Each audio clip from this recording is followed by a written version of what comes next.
آداب، یہ آکاشوانی ہے۔ خبروں کے ساتھ میں ضمیر رضوی۔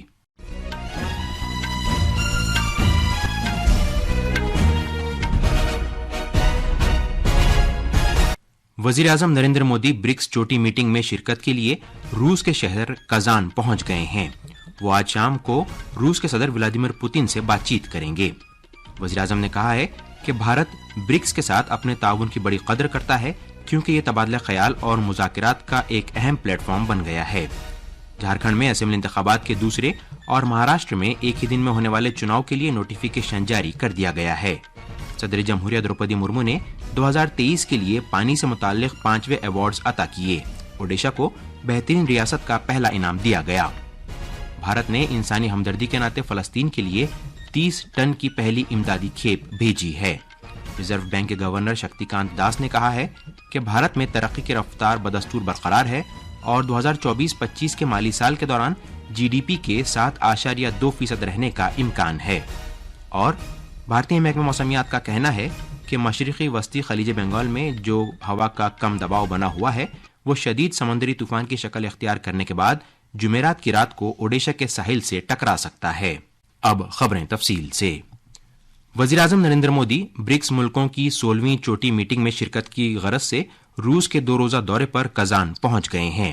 برکس برازیل، روس، بھارت، چین اور جنوبی افریقہ پر مشتمل ہے۔ اس چوٹی میٹنگ کا مقصد عالمی سلامتی اور ترقی کو مضبوط و مستحکم کرنے کی غرض سے کثیر ملکی تعاون و اشتراک کو فروغ دینا ہے۔ روس میں بھارت کے سفیر ونے کمار نے کازان میں ہمارے نامہ نگار کو بتایا کہ یہ چوٹی میٹنگ رہنماؤں کو اہم معاملات پر تبادلہ خیال کا موقع فراہم کرے گی اور برکس کی جانب سے شروع کیے گئے مختلف منصوبوں کی پیش رفت کا جائزہ لے گی۔ جناب کمار نے بتایا کہ وزیر اعظم روس کے صدر ولادیمیر پوتن کے ساتھ 2 طرفہ میٹنگ بھی کریں گے۔ اس سے قبل روانگی سے پہلے جناب مودی نے کہا کہ بھارت برکس ملکوں کے ساتھ اپنے تعاون کو بہت زیادہ اہمیت دیتا ہے، کیونکہ یہ گروپ دنیا کو درپیش مسائل پر تبادلہ خیال کرنے اور مذاکرات کا ایک اہم پلیٹ فارم ہے۔ بھارتی انتخابی کمیشن نے جھارکھنڈ میں دوسرے مرحلے کے اور مہاراشٹر میں واحد مرحلے کے اسمبلی انتخابات کے لیے نوٹیفیکیشن جاری کر دیا ہے۔ مہاراشٹر کی 288 سیٹوں کے لیے اگلے مہینے کی 20 تاریخ کو ووٹنگ ہوگی۔ اس مہینے کی 29 تاریخ تک نامزدگی کا کاغذات داخل کیے جا سکتے ہیں، جن کی جانچ پڑتال اگلے دن یعنی 30 اکتوبر کو ہوگی۔ 4 نومبر تک نام واپس لیے جا سکتے ہیں۔ جھارکھنڈ میں نام واپس لینے کی آخری تاریخ 1 نومبر ہوگی۔ جھارکھنڈ میں پہلے مرحلے میں 38 حلقوں میں، جبکہ مہاراشٹر میں سبھی 288 حلقوں میں ایک ہی دن میں ووٹ ڈالے جائیں گے۔ اس دوران جھارکھنڈ میں پہلے مرحلے کے لیے نامزدگی کے کاغذات داخل کرنے کا کام تیز ہوتا جا رہا ہے۔ اب تک 25 امیدوار کاغذات نامزدگی داخل کر چکے ہیں۔ اس مرحلے میں جھارکھنڈ میں اگلے مہینے کی 13 تاریخ کو ووٹ ڈالے جائیں گے۔ ووٹوں کی گنتی 23 نومبر کو ہوگی۔ صدر جمہوریہ دروپدی مرمو نے نئی دلی میں 2023 کے لیے پانی سے متعلق 5ویں قومی ایوارڈز عطا کیے۔ 9 زمروں میں 38 ایوارڈز دیے گئے۔ ان میں بہترین ریاست، بہترین ضلع، بہترین گاؤں پنچایت، بہترین شہری مقامی ادارہ، بہترین پانی کا استعمال کرنے والی انجمن اور بہترین سول سوسائٹی شامل ہے۔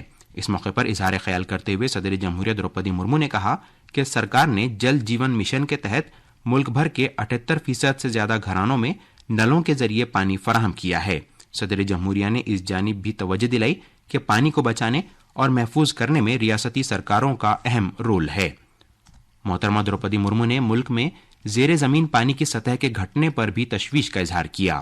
ہمارے نامہ نگار نے خبر دی ہے کہ بہترین ریاست کا پہلا انعام اوڈیشہ کو اور دوسرا انعام اتر پردیش کو دیا گیا، جبکہ تیسرا مشترکہ طور پر گجرات اور پڈوچیری کو دیا گیا۔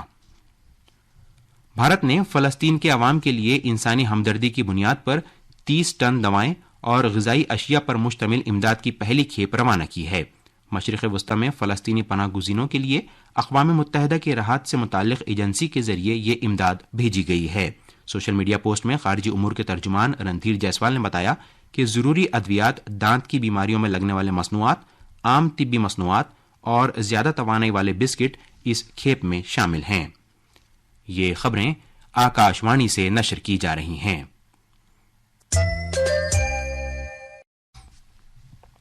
دلی اور قومی راجدھانی خطے میں ہوا کے خراب ہوتے ہوئے معیار کے پیش نظر آج صبح 8 بجے سے پورے قومی راجدھانی خطے میں رفتہ رفتہ اقدامات سے متعلق منصوبے گریپ کے دوسرے مرحلے کو نافذ کر دیا گیا ہے۔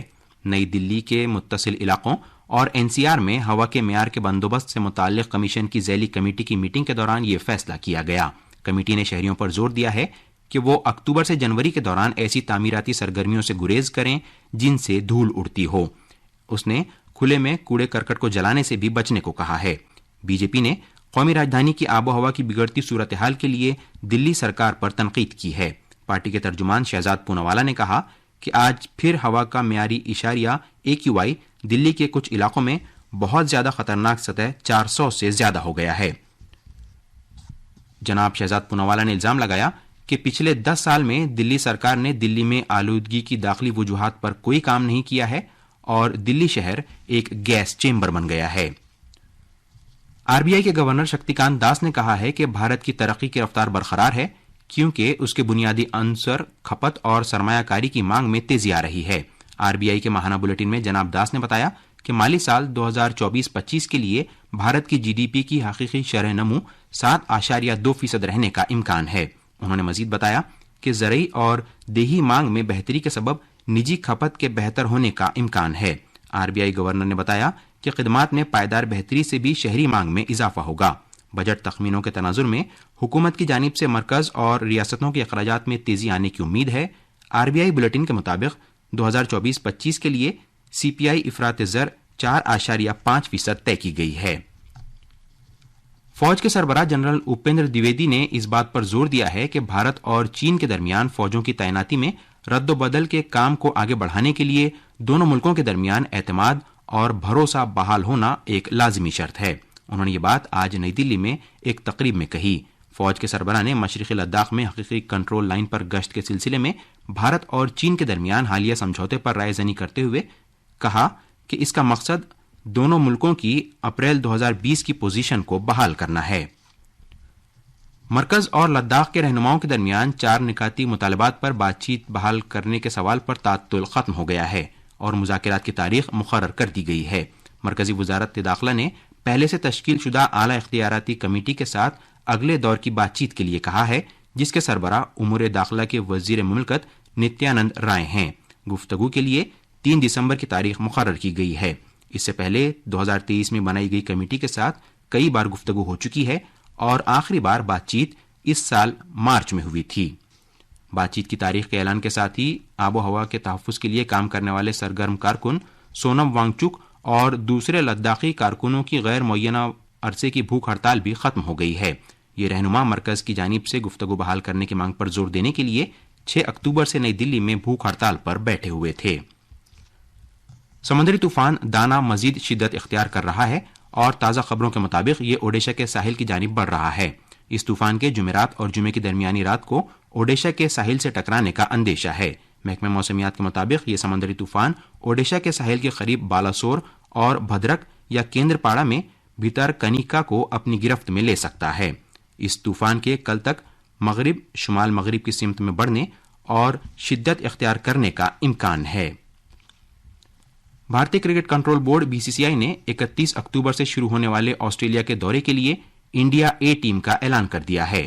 انڈیا اے کی ٹیم میکے اور میلبرن میں آسٹریلیا اے کے خلاف 2 فرسٹ کلاس میچ کھیلے گی۔ اس کے بعد پرتھ میں بھارت کی مردوں کی سینئر ٹیم کے خلاف ایک 3 روزہ میچ کھیلے گی۔ اور آخر میں خاص خبریں ایک بار پھر۔ وزیراعظم نریندر مودی برکس چوٹی میٹنگ میں شرکت کے لیے روس کے شہر کازان پہنچ گئے ہیں۔ وہ آج شام کو روس کے صدر ولادیمیر پوتین کے ساتھ بات چیت کریں گے۔ وزیراعظم نے کہا کہ بھارت برکس کے ساتھ اپنے تعاون کی بڑی قدر کرتا ہے کیونکہ یہ تبادلہ خیال اور مذاکرات کا ایک اہم پلیٹ فارم بن گیا ہے۔ جھارکھنڈ میں اسمبلی انتخابات کے دوسرے اور مہاراشٹر میں ایک ہی دن میں ہونے والے چناؤ کے لیے نوٹیفیکیشن جاری کر دیا گیا ہے۔ صدر جمہوریہ دروپدی مرمو نے 2023 کے لیے پانی سے متعلق 5ویں ایوارڈز عطا کیے ہیں۔ اوڈیشہ کو بہترین ریاست کا پہلا انعام دیا گیا ہے۔ بھارت نے انسانی ہمدردی کے ناطے فلسطین کے لیے 30 ٹن کی پہلی امدادی کھیپ بھیجی ہے۔ اور بھارت کے محکمہ موسمیات کا کہنا ہے کہ مشرقی وسطی خلیج بنگال میں جو ہوا کا کم دباؤ بنا ہے وہ شدید سمندری طوفان کی شکل اختیار کرنے کے بعد جمعرات کی رات کو اوڈیشہ کے ساحل سے ٹکرا سکتا ہے۔ اس کے ساتھ ہی خبروں کا یہ بلیٹن ختم ہوا۔